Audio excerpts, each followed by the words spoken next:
Wala pong katotohanan yung mga claims ni Senador Risa sa kanyang press con.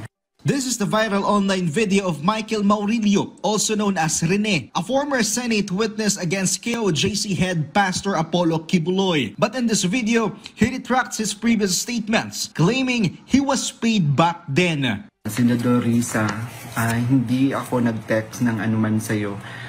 Wag mo na akong gamitin sa mga kasinungalingan mo. Kaya nga nasusuka ako sa iyo.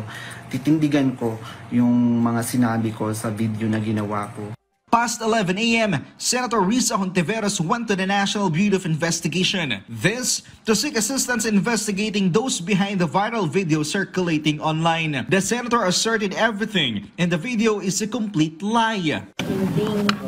Hindi ako papayag sa ganitong mga mapapanganib na pagsisinungaling, lalo na ang tinarget ay hindi lang ako. Ang tinarget ay ang mga witnesses, ang tinarget pati mga staff ko.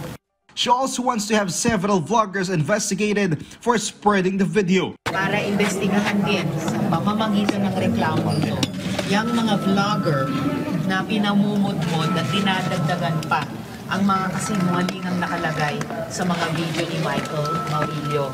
Kabilang po dyan sina Crisette Chu, Jay Sonza, Sasason, Trixie Cruz Angeles, Banat Bay at iba pa.